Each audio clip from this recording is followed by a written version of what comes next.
모두가 해양 환경의 중요성에 대해서 잘 알고 계십니다. 국제적인 기구에서도 다양한 노력을 통해서 선박 평형수와 선체 부착 생물을 관리하고자 노력하고 있습니다. 오늘 발표를 통해서 선체의 바이오 파울링의 관리 방안과 선박 평형수에 대한 업계 대응 방안에 대해서 알아보았는데요. 오늘 토론 시간은 11시 30분까지 진행이 되도록 하겠습니다. 그러면 먼저 패널 분들과 토론을 하기 전에 제 소개를 하도록 하겠습니다. 저는 신경순입니다. 이번 세션의 좌장이고요. 한국해양과학기술원의 선박평형수 연구센터장으로 있습니다. 한국해양과학기술원은 정부 출연 연구기관으로서 저는 이 과학기술원의 선박평형수 연구센터장으로 일을 하고 있습니다. 저는 오랜 기간 동안 선박 평형수에 대한 연구를 수행을 해왔습니다. 그리고 한국의 인하대학교에서도 강의를 했었고요. 선박 평형수 관리 시스템의 형식 승인 과정에서도 활동을 한 바 있습니다. 감사합니다. 다음으로는 토론자들을 소개해 드리도록 하겠습니다. 먼저 각각 발표자 분들도 함께 참여하고 계시는데요. 발표 순으로 소개를 해드리도록 하겠습니다.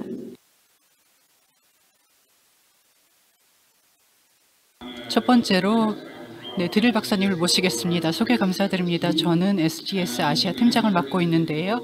기본적으로 아시아 지역을 담당하고 있습니다. 아시아는 상당히 거대한 시장이죠. 한국, 파키스탄 그리고 뉴질랜드까지 큰 지역을 담당하고 있고요.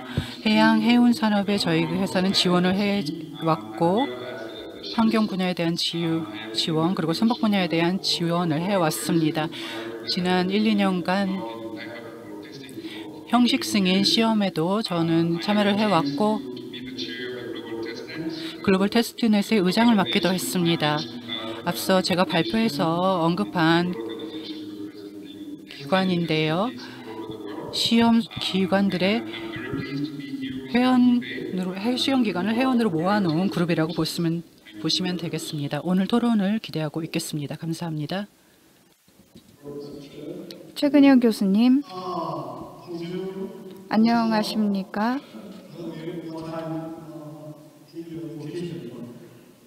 위치에 따라서 오늘 아침인 분도 있고 또 저녁인 분도 있을 텐데요. 제가 고등학교 때 불어를 배웠기 때문에 불어로 인사를 드렸습니다. 저는 충남대학교 해양환경과학과의 조교수로 활동하고 있습니다. 대전에서 강의를 하고 있는데요. 한국에 오실 기회가 있다면 대전에 한번 와주시면 좋을 것 같습니다. 대전은 바다는 없는 도시입니다.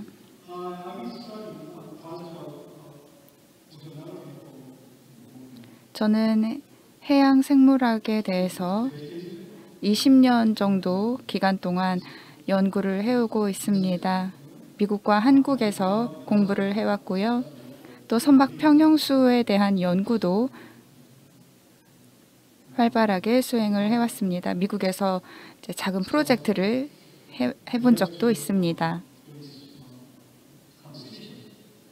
그래서 이번 토론에 참여하게 되어서 기쁩니다.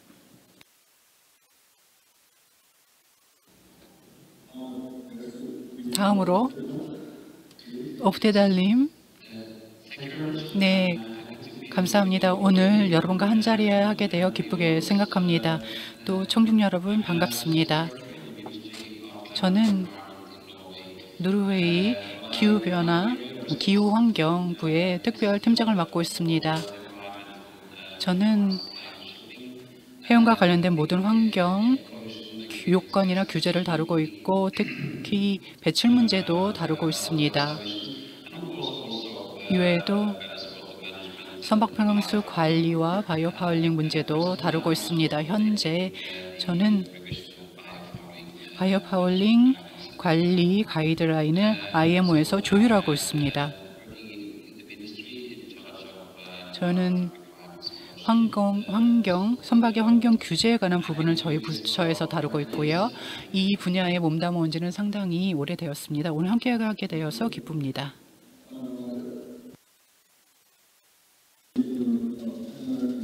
다음으로는 패널 분들을 소개해 드리겠습니다. 먼저 강성길 박사님, 안녕하세요. 저는 강성길입니다.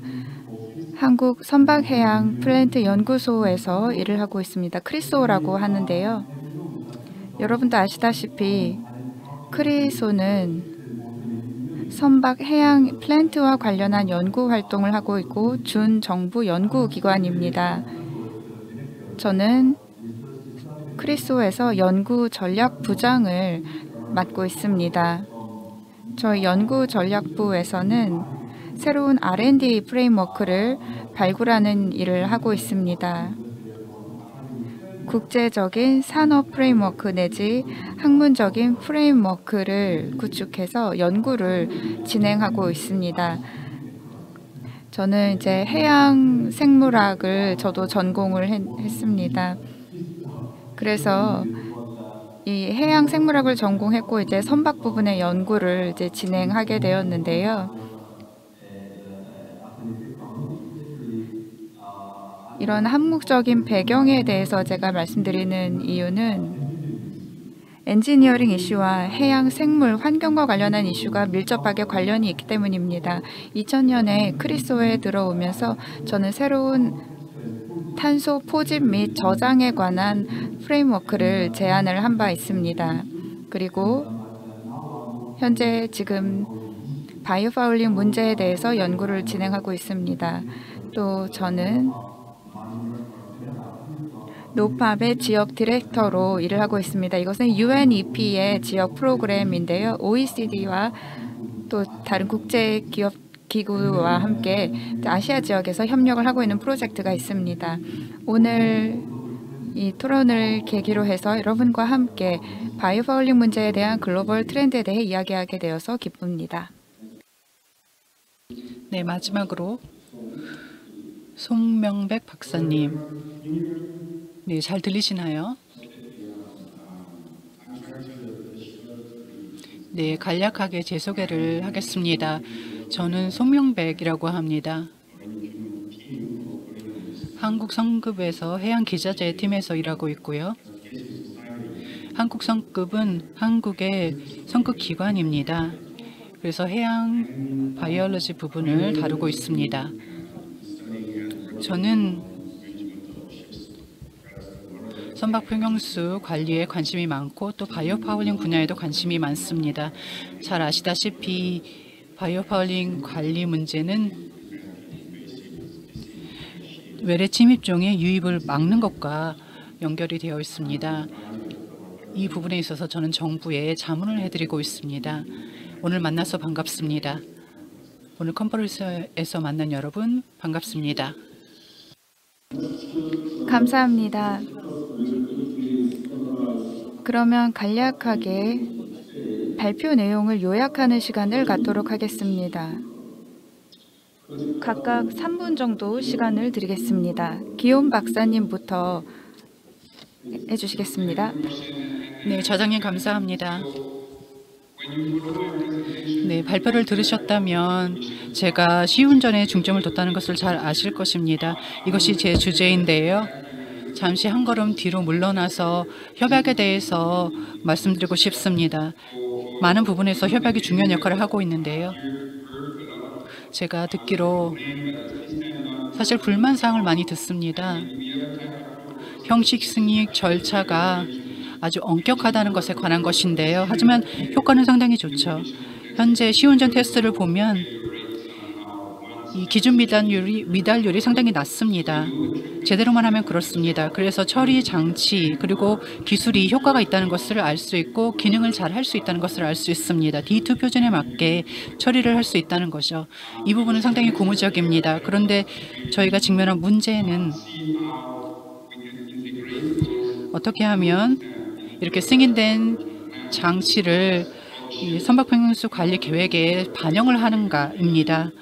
실제로 선상에서 선박평형수를 관리를 할 때 일관성을 가지고 관리할 수 있도록 어떻게 하냐는 것입니다. 선박이 전 세계를 항해하고 있는 시대입니다. 그래서 현재 가장 큰 문제는 인터페이스 같습니다. 유저 인터페이스라고 할 수가 있는데요. 그리고 항만국 통제에 있어서도 이 문제가 나타날 수도 있겠죠. 그리고 현업에서 사용하시는 분들에게는 특히나 어려운 일일 것 같습니다. 한 시스템에서 다른 시스템으로 옮겨가면서 잘 다루기가 쉽지가 않습니다. 그리고 TRO도 문제가 될 수도 있는데요. 어려운 문제인데요. 현재 저희가 기술의 개발 시기에서 실제 선박평형수 관리 단계로 과도기에 있는 것 같습니다. 넘어가는 과정에 있는 것 같습니다. 근시일 내에 이 부분에 좀 더 중점을 두고 어떤 것이 효과가 있고 선상에서 어떤 것이 효과가 없는지를 명확히 식별해야 할 것입니다. 이것이 제가 오늘 토론 중 여러분과 나누고 싶은 이야기의 핵심입니다. 최근영 교수님.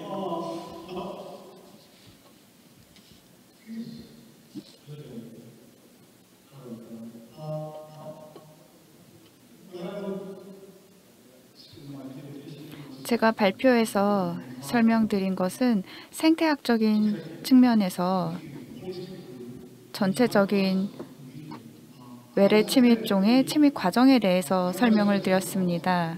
제가 이 발표를 해달라고 요청을 받았을 때 먼저 친환경적인 방법으로 바이오 파울링을 관리할 수 있는 방법을 제가 생각을 해보았고요. 지금 이 엔타이 파울링이라던가 코팅 기술 이러한 기술들이 적용되는 산업은 수십억 달러의 가치를 가지고 있는 산업입니다. 이러한 산업에서 기술 개발을 통해 친환경적인 바이오 파울링 관리를 가능하게 해서 선박의 적정한 운항 속도를 회복하고 또 환경에 미치는 영향을 최소화할 수 있다고 생각합니다. 그런데 지금 부족한 것은 충분한 지식이 없다는 것입니다. 효과적으로 바이오 파울링을 관리하기 위해 필요한 지식이 지금 부족한 상황입니다. IMO에서는 선박 평형수 내에 바이오 파울링 관리를 해야 한다라고 규정하고 있습니다. 그런데 선체 표면적을 제가 계산을 해보면 굉장히 거대한 수치가 나옵니다. 그런데 국가별로 선체 표면적을 제대로 계산해서 관리하는 국가는 얼마 되지 않습니다. 또 선체 표면을 통해서 유입되는 외래 침입종이 굉장히 많은데요. 중요한 것은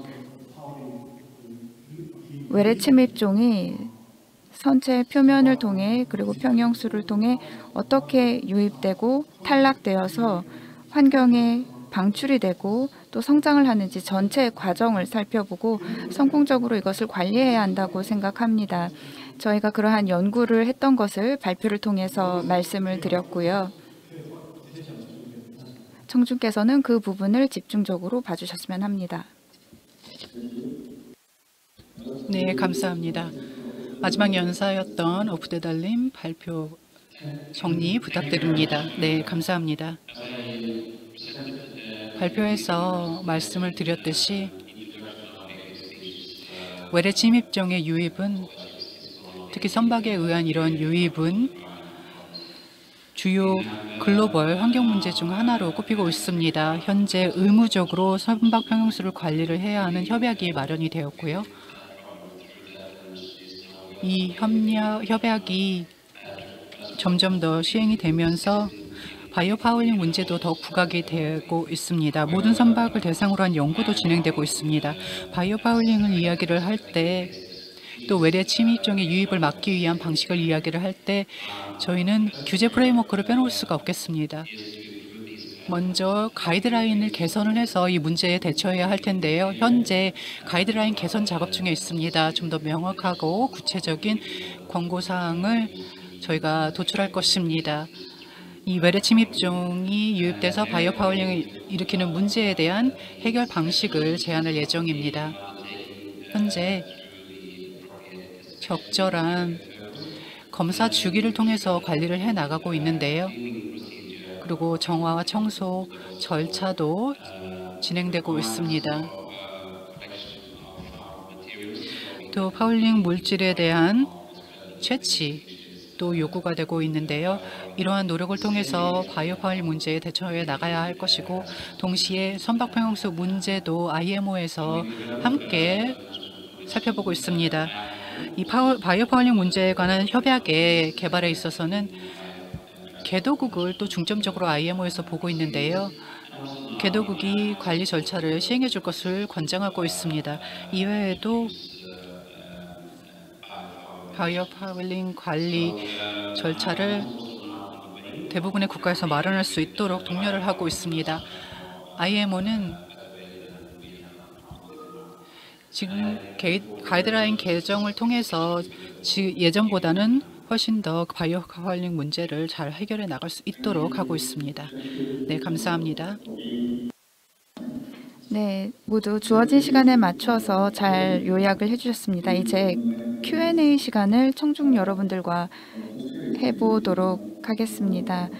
그런데 실제 이 세션에서는 청중과의 Q&A는 예정되어 있지 않습니다. 죄송합니다. 그래서 청중과의 Q&A를 저희가 건너뛰고 패널 분들과 직접 Q&A를 주고받도록 해보겠습니다. 패널께서는 질문을 하시는 분을 지목해 주시고 질문을 해주시면 되겠습니다. 먼저 강성길 박사님 시작해 주시면 되겠습니다. 강성길 박사님, 저는 바이오 파울링에 대한 질문이 있는데요. 최근영 교수님께서 해양 외래 침입종의 상황에 대해서 소개를 해주셨습니다.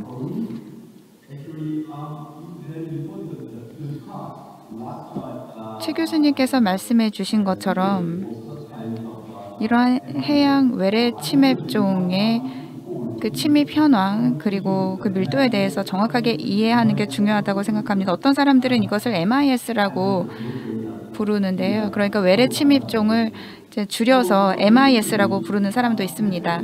그래서 기본적으로 항만국이 좀 모니터링 프로그램을 해야 할 것 같습니다. 어떤 해양 외래 침입종이 환경으로 방출이 되는가, 특히 선박을 통해서 또는 선박 평형수를 통해서 어떤 외래 침입종이 환경에 방출되는가를 항만국이 좀 관리해야 하지 않나 생각이 듭니다. 특히 그러한 외래 침입종 리스트를 가지고 관리하는 프로그램을 수행할 수 있을 것 같고요. 한국 해역에 유입되는 그 외래 침입종들을 파악하고 평가하는 프로세스가 필요할 것 같습니다.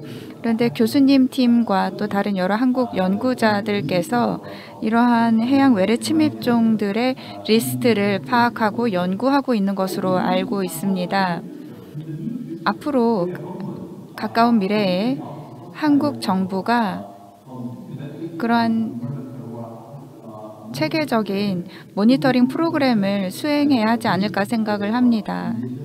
외래 침입종이 한국 해역에서 어떤 리스크를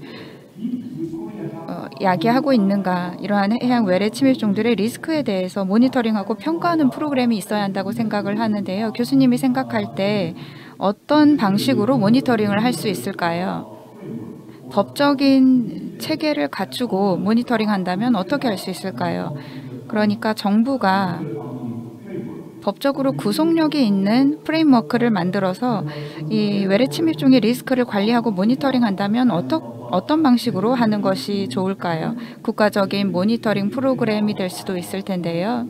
네, 항만청이 책임을 지고 하는 방식에 대해서 한번 조언을 해주시면 좋겠습니다. 저한테 아주 어려운 질문을 하셨습니다. 저는 운이 좋아서 교육부의 자금 지원을 받고 연구를 수행을 했습니다.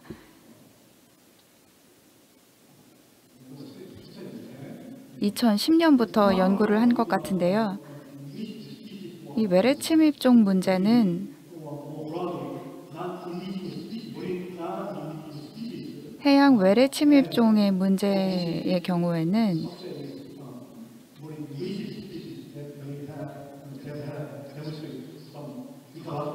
생태학적으로 또 환경적으로 그리고 경제적으로 우리 사회에 많은 손실을 입히지 않습니까? 그래서 그 부분에 대한 연구를 할 때 운이 좋아서 이제 교육부의 자금 지원을 받아서 연구를 했는데요.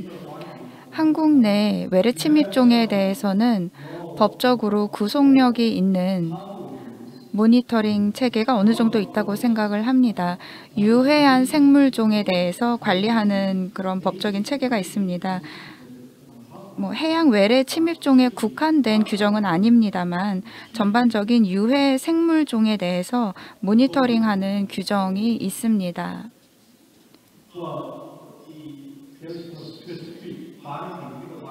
그런데 이제 구체적으로 이 해양 외래 침입종에 대해 구체적으로 법적 구속력이 있는 체계는 아직 미진하다, 부진한 상황이다라고 할 수 있습니다. 그래서 우리 연구자들의 노력도 필요하고, 그런데 우리가 이 부분에 대해서 연구를 할 때 펀딩이 제대로 타겟팅이 되지 않는 경우도 있습니다.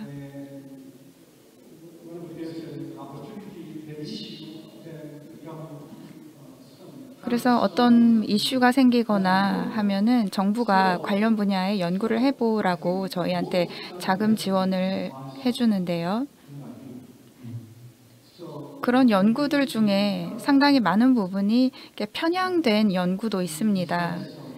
그래서 저희는 국가적인 어떤 정책이 필요하지 않나 생각합니다.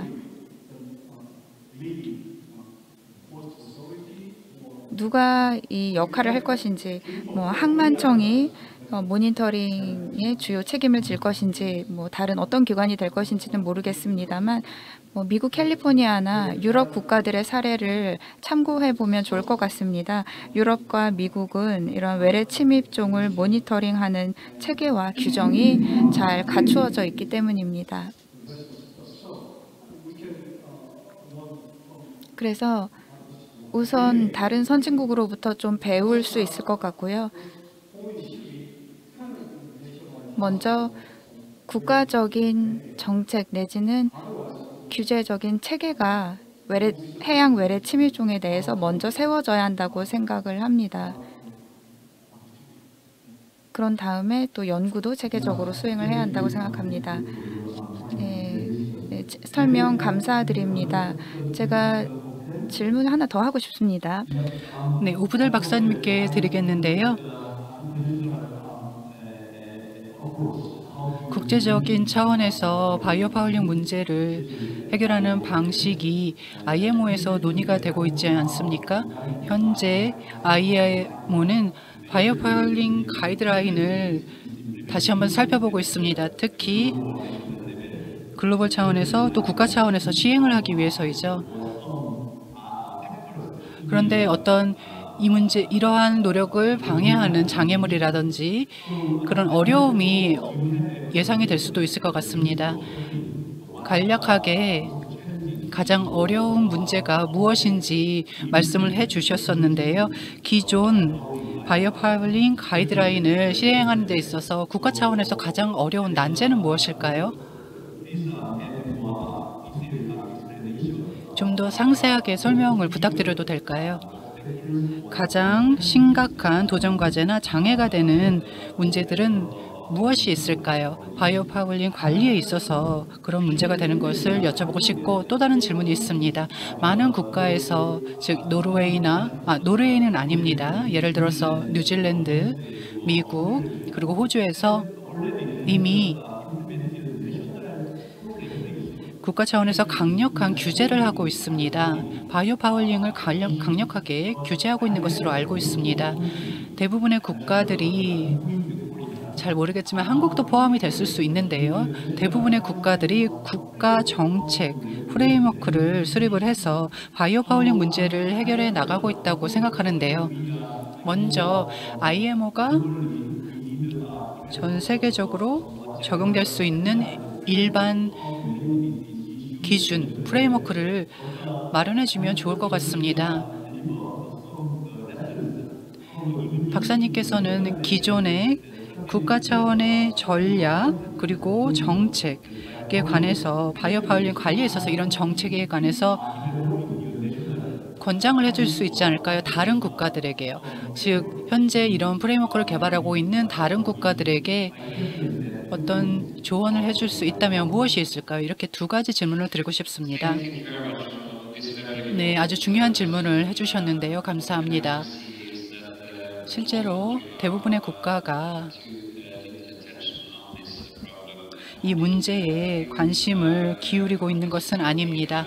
전 세계적으로 몇몇 국가만이 바이오 파울링 문제를 심각하게 다루고 있습니다. EMS는 환경 보고서를 발간하고 50%, 즉 외래 침입종의 50%가 선박으로 인해 기인한다고 발표를 했습니다. 그래서 IMO의 바이오 파울링 관리 가이드라인의 업데이트를 좀 촉구한 면이 있는데요.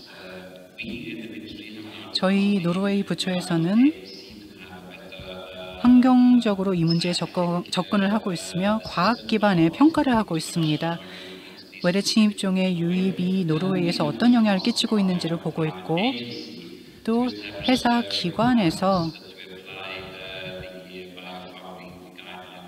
바이오 파울링 가이드라인에 관련된 업무를 담당하고 있습니다. 그래서 2022년에는 좀 더 나아진 프레임워크가 노르웨이에서 나오기를 기대하고 있습니다. 그리고 관련 요건도 나오기를 기대하고 있고, 이외에도 다른 유럽 회원국들 내에서도 이런 추세가 있다고 생각합니다.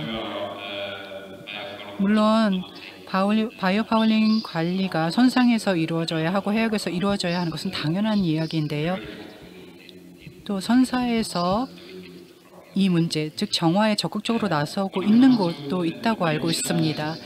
또 어떤 난제가 있느냐, 어려움이 있느냐 물어보셨는데요. 답변을 해드리자면, 가이드라인의 권장사항 또 요건은, 특히 개정된 요건은 현재 개정하고 있는 가이드라인의 요건이나 권장사항에서는 두 가지를 꼽을 수 있겠습니다. 첫 번째는 선박이 기대치를 좀 높여가야 한다는 것입니다. 그래서 좀 더 엄격한 리스크 평가를 해야 하고, 이 평가를 바탕으로 선박의 파울링 문제를 좀 더 심각하게 다루고 이 수중생물의 유입을 사전 차단하는 그런 노력이 필요하겠습니다. 또 다른 문제, 두 번째는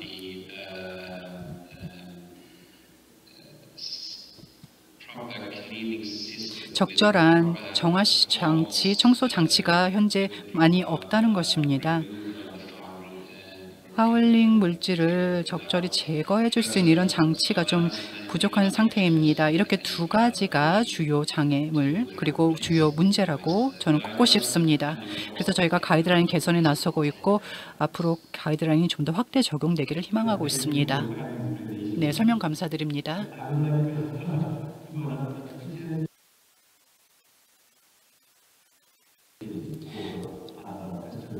네, 다음에 또 다른 좀 더 많은 질문을 드리겠습니다.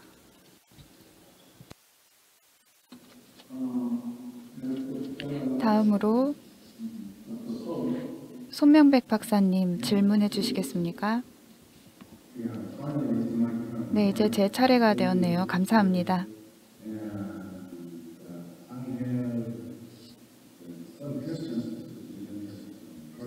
먼저 기욤 박사님께 질문하겠습니다.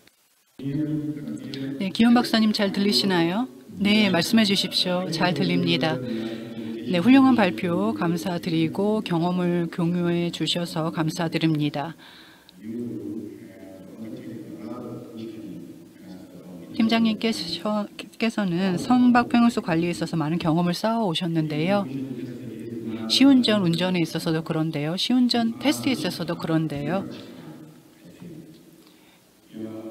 그 부분에서 경험이 풍부하신 것 같습니다. 시운전 시험이 내년 6월 1일부터 관련 요건이 의무화가 되지 않습니까?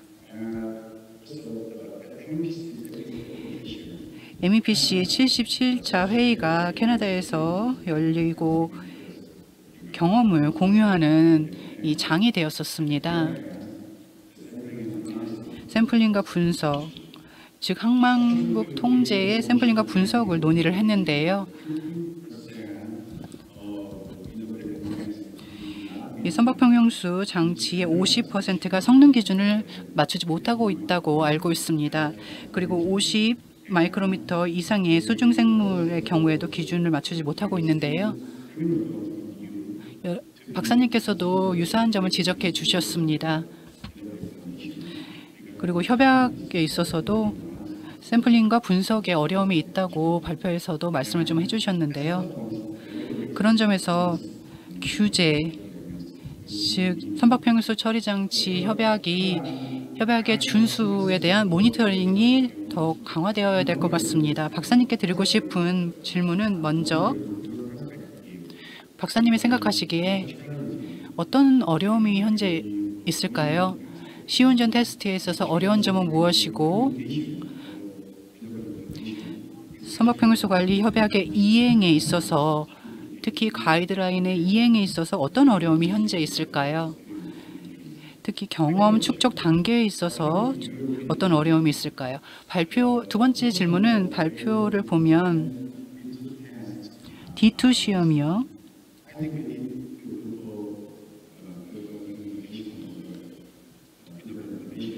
이 협약의 이행은 긍정적인 것인데 제조사, 선사 그리고 운영업체들이 이 선박평형수 처리 장치의 운영에 익숙해지는 것이 중요하다고 봅니다. 그런데 제가 이해가 좀 어려운 부분은 시운전 테스트가 TRO 부분에서 기준에 맞추지 못하고 그래서 선박평형수가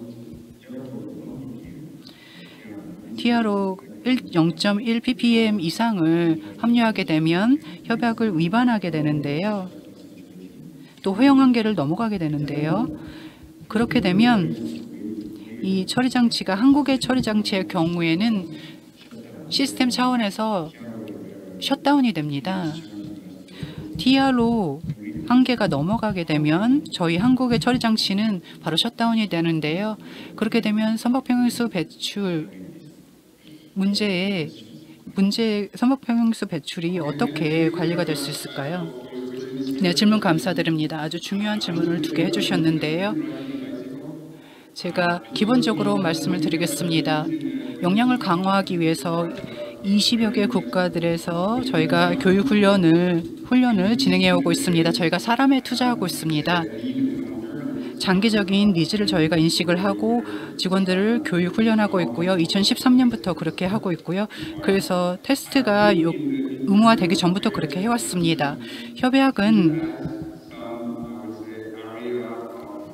지금 개발 중에 있다고 생각합니다. 아직 발전 중에 있습니다. 몇몇 규제가 나와 있기는 한데요. 아직 명확하게 기술이 되어야 할 것입니다. 더 명확하게 기술이 되어야 할 것입니다. 최 박사님과 앞서도 말씀을 나눠보았겠지만 이 외래 침입종을 환경 내에서 관리를 하기 위해서 또 선박평형수에서 관리를 하기 위해서 이미 정부 차원에서 시행하고 있는 의무 규제가 있습니다. G2가 있죠. 규제 G2 같은 경우에는 매우 고수준으로 높은 수준에서 어느 정도의 수중 생물을 리스크 수준으로 간주를 해야 되는가를 말하고 있습니다. 그리고 그에 따라서 어떤 규제를 시행하는가를 시행해야 하는가를 말하고 있습니다. 이 협약에 있어서는요, 선박평수 관리 협약의 이행에 있어서는요, 두 가지 분야에서 저희가 개선을 할 수 있을 것 같습니다. 첫 번째는 인터페이스입니다. 처리 장치의 인터페이스이고요. 이건 소프트웨어 문제이죠. 그래서 시스템 형식 승인과도 관련이 있어서 형식 승인 기관에서 매우 노력을 하고 있습니다. 각 시스템이, 각 처리 장치가 인터페이스가 다릅니다. TRO가 허용 한계를 넘어가게 되면 셧다운이 된다는 기준이 있는 장치도 있고, 어떤 장치 같은 경우는 정보의 바이패스를 자동적으로 하게 되고요. 그런데 선원들은 이것을 다 알 수는 없습니다. 또 이러한 정보가 명확하지도 않고요. 이 횟수가 100% 처리가 됐는가, 그래서 우리가 협약을 준수를 했는가, 이런 것도 잘 알지 못하게 되는 결과가 발생합니다. 한국은 MEPC 77차 회의에서 중요한 역할을 했습니다. 이 용어가, 또 보고서가 선원들의 입장에서 이해할 수 있도록 만들어져야 합니다. 또 제공이 되어야 합니다. 또 선박별로, 또 처리 장치별로 다른 점을 잘 알려주어야 합니다. 그래서 IMO 차원의 노력이 강력하게 진행되고 있고요. 한국도 그에 준하는 노력을 하고 있습니다. 아주 중요한 문제이고요. TRO 문제에 있어서는 저희가 관찰한 바에 따르면 아주 흥미로운 상황이 나타났었는데요. 형식 승인 시에 TRO는 컨테이너에 필터와 함께 들어가서 넣어놓고, 그래서 배출구에서 몇 미터 떨어진 것을 저희가 활용을 하는데요. 선상 내에 들어가게 되면 TRO가 낮추기가 매우 어렵습니다. 아주 작은 파이프, 그리고 작은 배출구를 사용하고 있기 때문에 TRO를 다 잡아내기가 어렵습니다. 너무 작기 때문에 어렵습니다. PLC 피드백 루프 면에서도 그렇습니다. 이미 BGP 관련해서도 저희가 TRO 부분을 살펴봤습니다. TRO는 협약에 사실 공식적으로 한계 수준이 설정되어 있지는 않습니다. 협약에서 규제하는 것이 아닙니다. 그래서 선주에 따라서 달라지겠죠. 선주의 책임일 수도 있습니다. 각국에 따라서 또 다를 것입니다.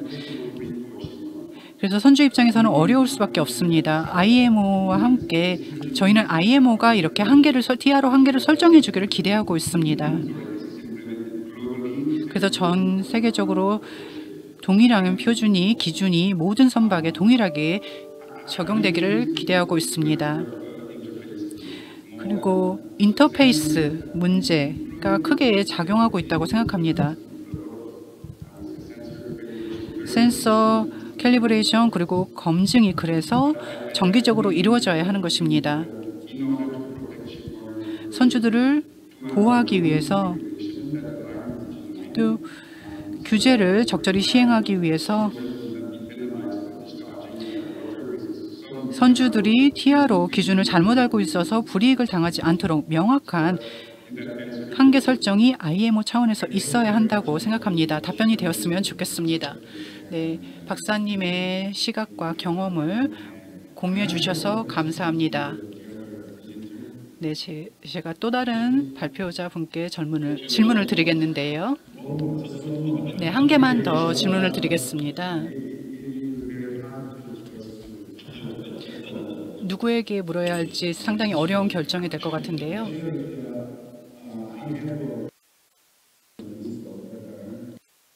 네, 오페달 박사님께 질문을 드리겠는데, 강성계 박사님의 질문과 조금 겹치는 부분이 없지 않아 있습니다.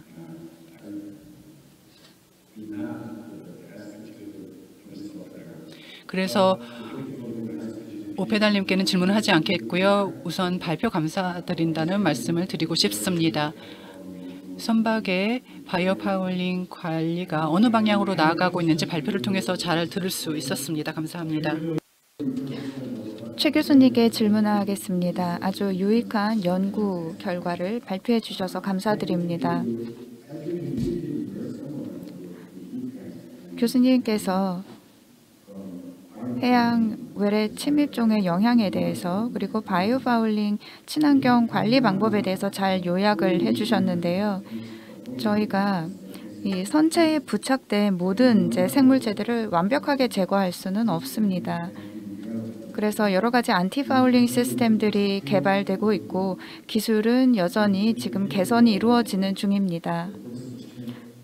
최 교수님 발표에서 말씀해 주셨지만 친환경적으로 바이오 파울링을 관리하기 위해서는 수중 세척 기술과 그 이외에 여러 세척 기술들이 성능이 좀 개선이 되어야 한다라고 생각을 합니다.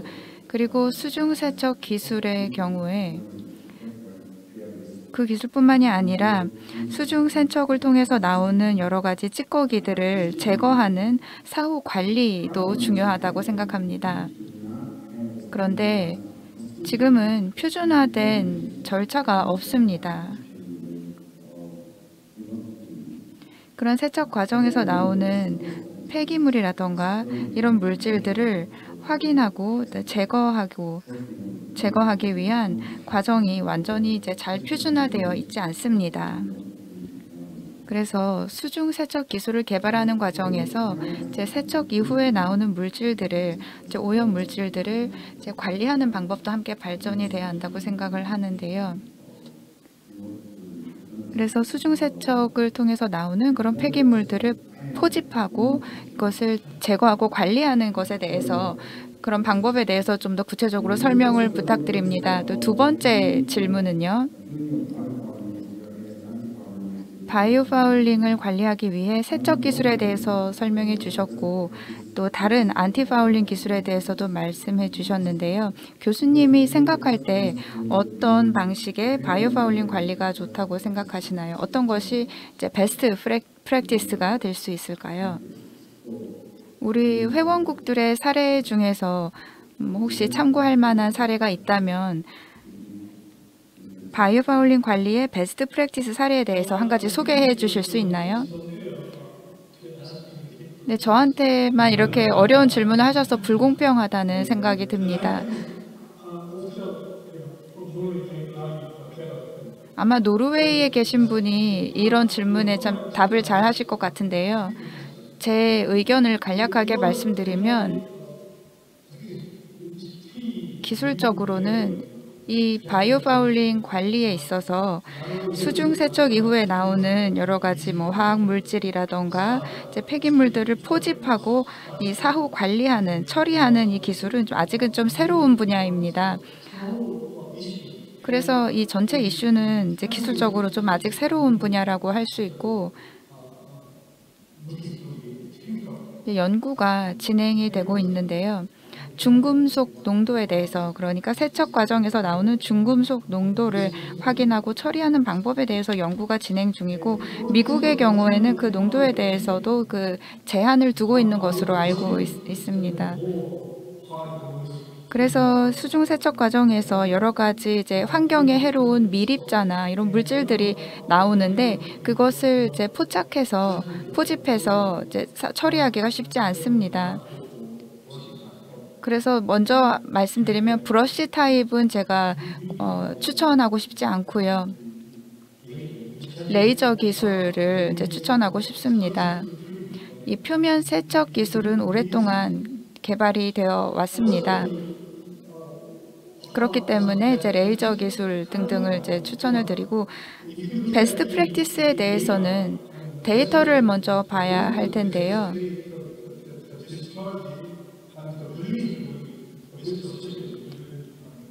선박에서 선박 평형수를 배출하는 과정에서 또 이제 선체를 세척한 이후에 그 배출수가 나오는 과정에서 여러 가지 리스크가 있는데요.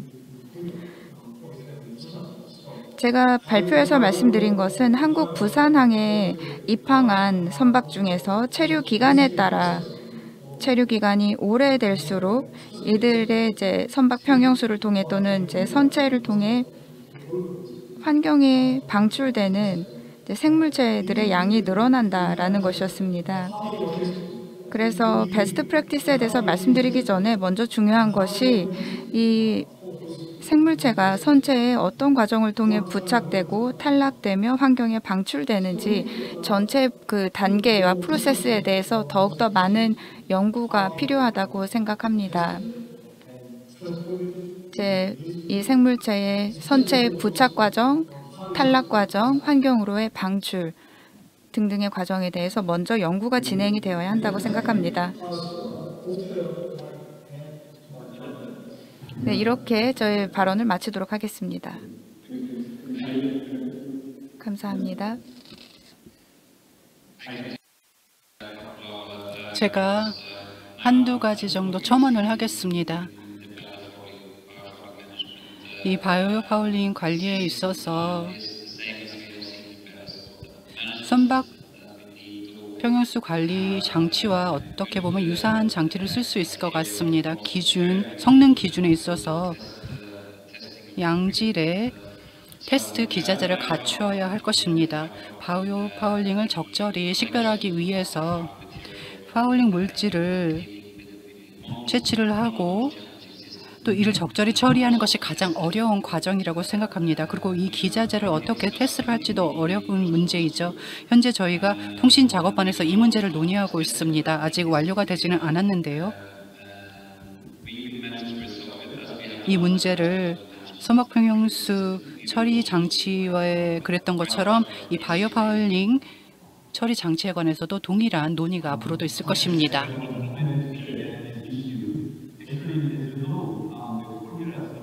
아시다시피 한국의 연구팀은 특히 크리소의 연구원들이 프로젝트를 하고 있습니다. R&D 프로젝트인데요. 수중 로봇을 사용하는 것이죠. 이 수중 로봇을 사용을 해서 바이오 파울링 이 세척 기간 중에 발생한 물질을 처리하는 것입니다. 기술적으로 몇 년간 진행을 해왔고 5년 안에 개발을 할 것입니다. 그리고 결과물을 글로벌 논의 그룹에 특히 매개체로서 저희가 제안을 할 수 있을 것 같습니다. 특히 저희 영내에 사용을 할 수 있을 것 같고 다시 한번 연락을 드리겠습니다. 감사합니다.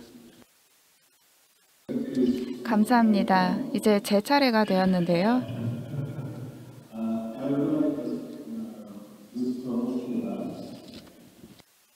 네, 옵타달 박사님께 질문을 드리겠습니다. 네, 훌륭한 발표 감사드립니다. 바이오 파울링 가이드라인이 IMO에서 개정 중에 있는데요. IMO는 바이오 파울링 가이드라인을 글로파울링 파트너십 프로젝트를 통해서 지원하고 있는 것 같습니다. 아시다시피 글로발라스트 프로젝트는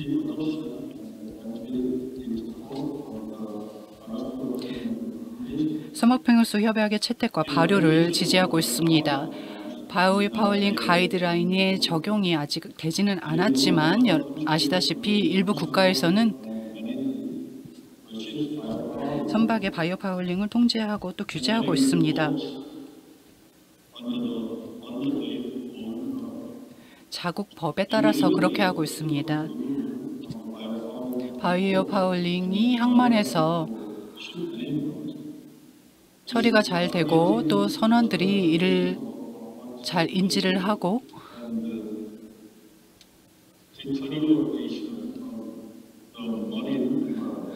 해양 환경의 훼손을 막기 위한 노력이 앞으로도 있을 것입니다. 바이오 파울링 가이드라인의 채택은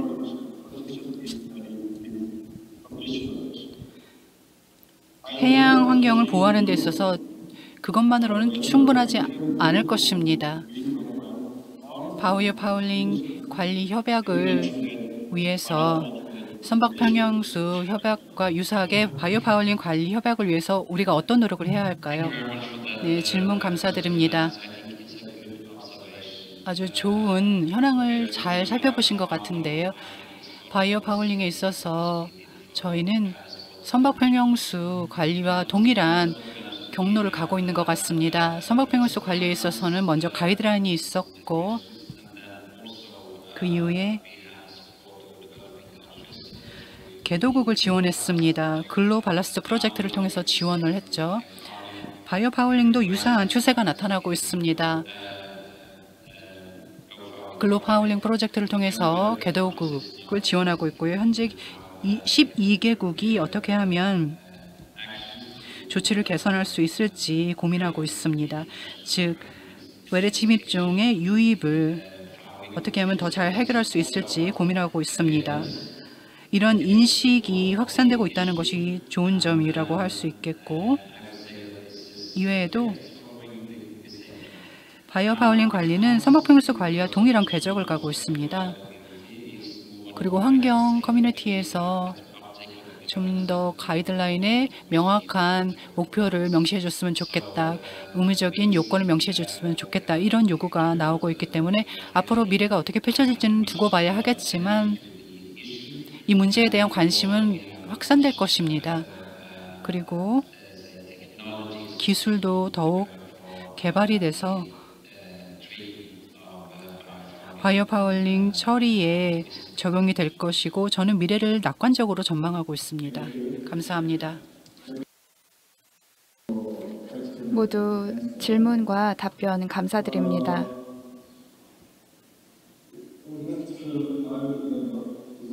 이제 이 세션을 간략하게 요약하도록 하겠습니다.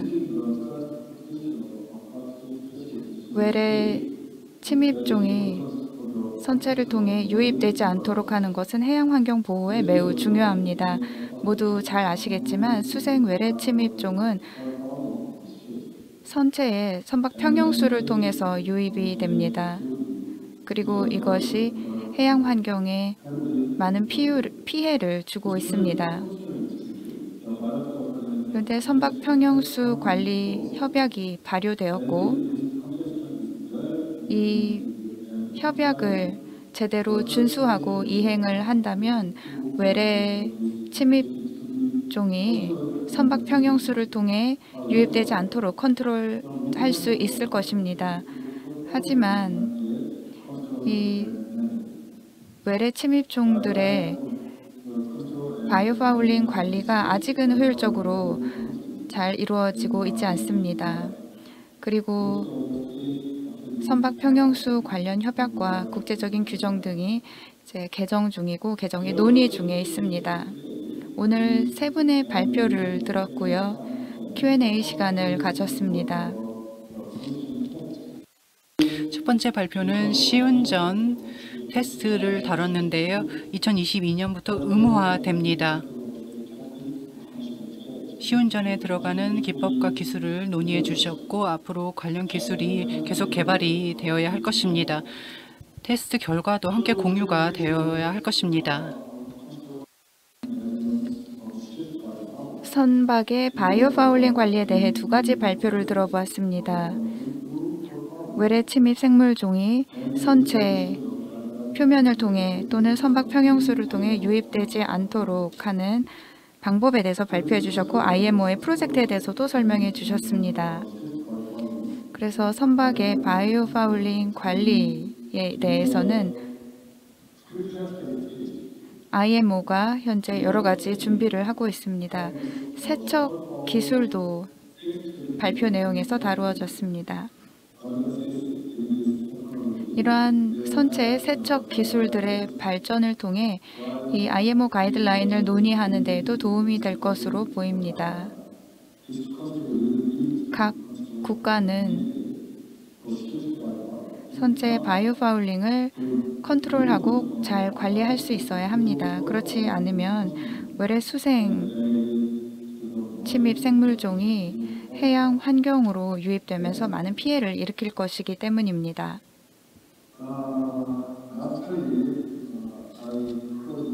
마지막으로 저의 마무리 멘트를 하고 이번 토론 세션을 마무리하도록 하겠습니다.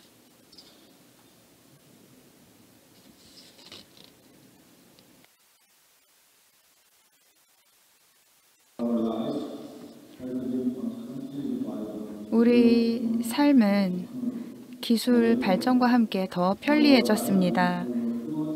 하지만 우리 모든 사람들이 노력을 해서 환경을 보존하고 보호하도록 해야 합니다. 해양 외래 침입종이 선박을 통해 유입되지 않도록 모두의 공동의 노력을 통해서 해양 환경을 보존해야 하겠습니다.